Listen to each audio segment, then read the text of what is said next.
Hello everyone, welcome to MPPSC self study. MPPSC self study channel की मध्य प्रदेश की special class में हमने मध्य प्रदेश के खनिज के बारे में हम पढ़ रहे हैं और खनिजों को हम एमपीपीएससी प्री के अकॉर्डिंग देख चुके हैं, साथ ही हम मेंस के अकॉर्डिंग देख रहे थे। तो आज की वीडियो में हम मध्य प्रदेश में लौह अयस्क के क्षेत्र कहाँ हैं, कब उत्खनन किया गया है, किन किन क्षेत्रों में यह इसका उत्खनन होता है, साथ ही डोलोमाइट में किन तत्वों की अधिकता होती है, मध्य प्रदेश में कहाँ पाया जाता है, इसका उपयोग क्या होता है, यह देखेंगे। साथ ही मध्य प्रदेश की खनिज नीति 2010 के प्रमुख प्रावधान क्या है, इन सभी को हम डिस्कस करेंगे और इन 3 टॉपिक को हम इस वीडियो में देखेंगे और इन्हीं के साथ हमारा खनिज टॉपिक ख़त्म हो जाएगा और इसके बाद की वीडियो में हम कोई नया टॉपिक स्टार्ट करेंगे। तो हम स्टार्ट करते हैं। सबसे पहले लौह अयस्क या लौह अयस्क के बारे में। तो सबसे पहले लौह अयस्क जो होता है वो मध्य प्रदेश में सर्वोत्तम उत्तम कोटि का लौह अयस्क पाया जाता है। इसके पहले जब सन 2000 से पहले अविभाजित मध्य प्रदेश था जिसमें छत्तीसगढ़ शामिल था, तो मध्य प्रदेश में सबसे ज़्यादा लौह अयस्क के संचित भंडार थे। लेकिन जब छत्तीसगढ़ का विभाजन हो गया और छत्तीसगढ़ अलग हो गया, मध्य प्रदेश अलग हो गया, तो मध्य प्रदेश को लौह अयस्क के क्षेत्र में सबसे ज़्यादा नुकसान हुआ। इसी के साथ जो लौह अयस्क का 81% क्षेत्र था, 81% क्षेत्र छत्तीसगढ़ में चला गया और मध्य प्रदेश में कुछ ही क्षेत्र लौह अयस्क का बचा। लेकिन मध्य प्रदेश में जो भी लौह अयस्क पाया जाता है वह सबसे उत्तम कोटि का लौह अयस्क पाया जाता है और वर्तमान में मध्य प्रदेश में सर्वाधिक लौह अयस्क का भंडारण जबलपुर ज़िले में होता है। और जबलपुर ज़िले में लौह अयस्क का अनुमानित भंडार कितना है, तो जबलपुर में लौह अयस्क का अनुमानित भंडार 124 मिलियन टन है। तो मध्य प्रदेश में लौह अयस्क सर्वाधिक कहाँ पाया जाता है, तो जबलपुर में पाया जाता है। कितना भंडारण है, तो 124 मिलियन टन इसका भंडारण क्षेत्र है। इसके अलावा मध्य प्रदेश में जबलपुर के अलावा मध्य प्रदेश में और भी ज़िले हैं जहाँ पे लौह अयस्क पाया जाता है। तो उनमें ग्वालियर, मंदसौर, विदिशा, उज्जैन, शाजापुर आदि प्रमुख ज़िले हैं जिनमें लौह अयस्क मिलता है। इसके साथ ही मध्य प्रदेश के जो मुख्य रूप से लौह अयस्क क्षेत्र हैं जिनमें मुख्य रूप से जबलपुर और ग्वालियर आते हैं। तो जबलपुर और ग्वालियर के किन क्षेत्रों में लौह अयस्क के भंडार क्षेत्र हैं, इनको भी देख लेते हैं हम। तो जबलपुर में सिरोही, कनबास, लोराहिल, जौली, कुंभी, गोसलपुर प्रमुख लौह अयस्क के भंडारण क्षेत्र है। इसके साथ ही मध्य प्रदेश में ग्वालियर में भी लौह अयस्क के भंडार पाए जाते हैं। तो ग्वालियर में कहाँ पाए जाते हैं, तो संतवा, पनिहार, बिलवा घाटी, जौरासी घाटी प्रमुख लौह अयस्क के भंडारण क्षेत्र है जो मध्य प्रदेश में के ग्वालियर ज़िले में हैं। इसके साथ ही जो ग्वालियर ज़िले के बिलवा नामक स्थान है, वहाँ पे 2009 में पहला इस्पात प्रोसेसिंग संयंत्र स्थापित किया गया। तो मध्य प्रदेश का पहला इस्पात प्रोसेसिंग संयंत्र कहाँ पे स्थापित है, तो ग्वालियर में स्थापित है। कब स्थापित किया गया, तो 2009 में बिलवा नामक स्थान पर किया गया। इसके साथ ही वर्तमान में मध्य प्रदेश में जो लौह अयस्क है उसका भंडारण घट रहा है। 2014 में लौह अयस्क का जो उत्पादन हुआ था वह 42,000 मैट्रिक टन था, जबकि जो अब 2017-18 के आंकड़े आए हुए हैं तो उनमें 16.24 हज़ार मैट्रिक टन है। तो अगर एग्ज़ाम में कभी ऐसा क्वेश्चन पाया जाता है कि आता है कि मध्य प्रदेश में किस अयस्क का भंडारण या उत्पादन कम हो रहा है, तो लौह अयस्क का उत्पादन कम हो रहा है। नेक्स्ट हम देखते हैं डोलोमाइट। तो सबसे पहले हम देखते हैं कि डोलोमाइट किस प्रकार की चट्टानों में पाई जाती हैं। तो जो डोलोमाइट होता है वह अपसादी चट्टानों में के अंतर्गत कैलकोरियस चट्टानों में पाया जाता है। अब कैलकोरियस चट्टानें क्या होती हैं, तो वह चट्टान जिनमें कैल्शियम की मात्रा ज़्यादा होती है कैलकोरियस चट्टानें कहती हैं। साथ ही जिन चट्टानों में कैल्शियम कार्बोनेट और कैल्शियम ऑक्साइड की अधिकता होती है उन्हें चूना पत्थर की चट्टानें कहा जाता है। तो चूना पत्थर किन से बनता है? तो वह चट्टानें जिनमें कैल्शियम कार्बोनेट और कैल्शियम ऑक्साइड की अधिकता होती है उन्हें चूना पत्थर कहा जाता है। इसके अलावा जिन कैलकोरियस चट्टानों में मैग्नीशियम कार्बोनाइट की मात्रा अधिक होती है उन्हें डोलोमाइट कहा जाता है। तो यह एक साइंस का क्वेश्चन है कि चूना पत्थर किस प्रकार की चट्टानों में पाया जाता है या उनमें कैल्शियम किस फॉर्म में पाया जाता है। तो चूना पत्थर में कैल्शियम कार्बोनेट एवं कैल्शियम ऑक्साइड की अधिकता होती है, जबकि जो डोलोमाइट होता है उसमें मैग्नीशियम कार्बोनेट की अधिकता होती है।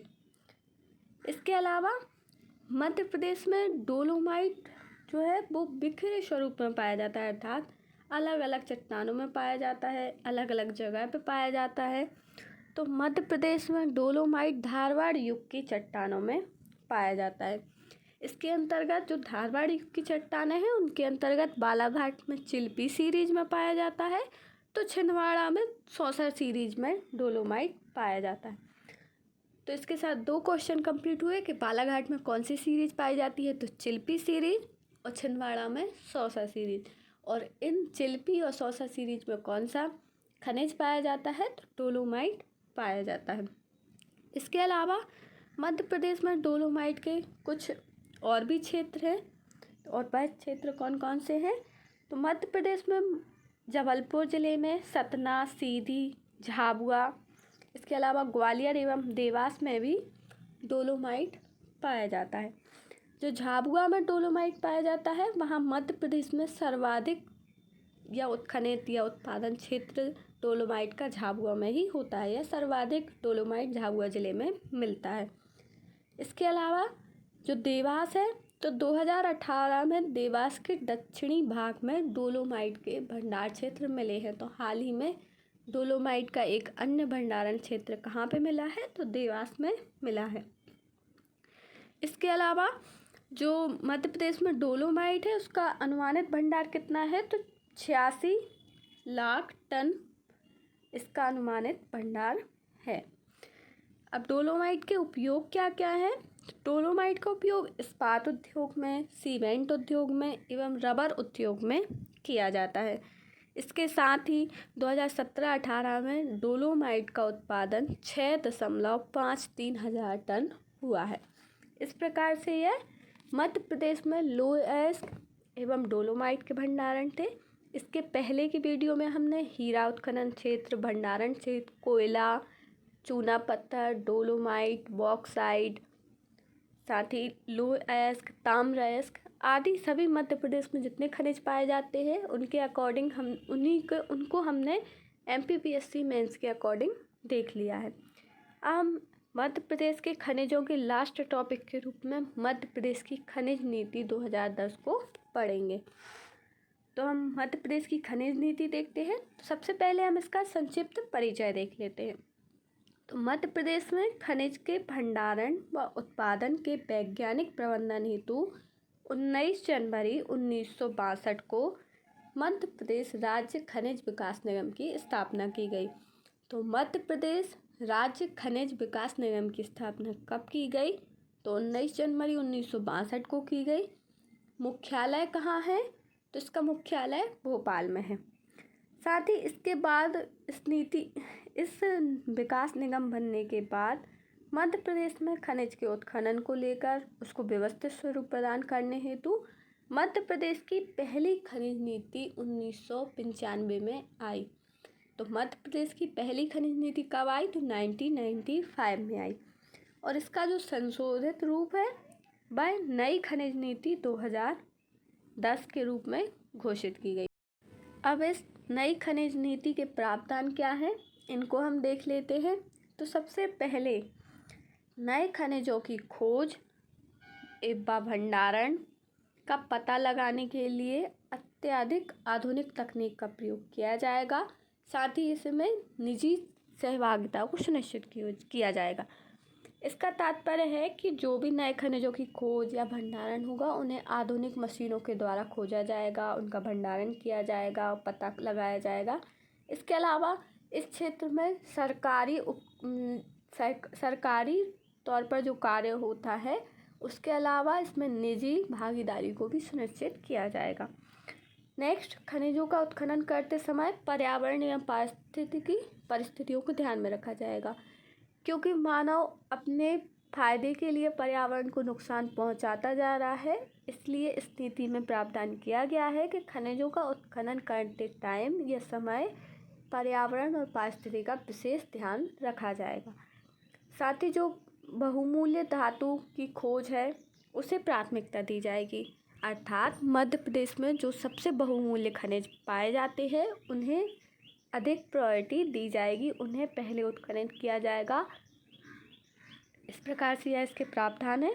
नेक्स्ट प्रावधान है, उच्च श्रेणी के जो खनिज हैं उन्हें निम्न श्रेणी की खनिज को एक निश्चित अनुपात में मिलाकर उन्हें मिश्रित रूप में उसका उपयोग किया जाएगा या उन्हें प्रोत्साहन किया जाएगा। तो इसका आशय है कि जो हाई क्वालिटी के खनिज होते हैं उनको और जो लो क्वालिटी के खनिज होते हैं उन्हें दोनों को मिश्रित करके एक निश्चित अनुपात में एक मिश्रित खनिज बना के उसके उपयोग किया जाएगा और उन्हें प्रोत्साहन भी किया जाएगा।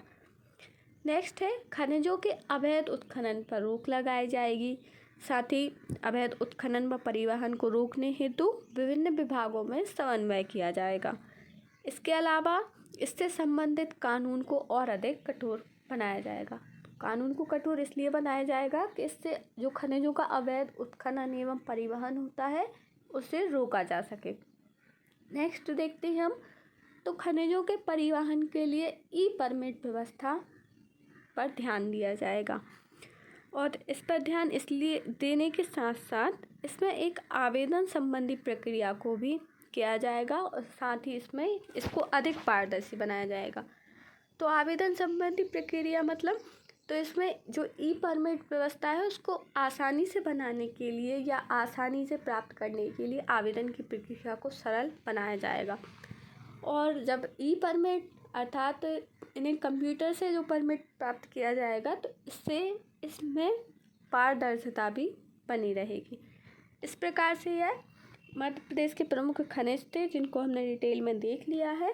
अगर आपको वीडियो पसंद आती है please share, subscribe and like कीजिए। अच्छा लगता है तो कमेंट कीजिए। Thank you for watching MPPSC self study channel.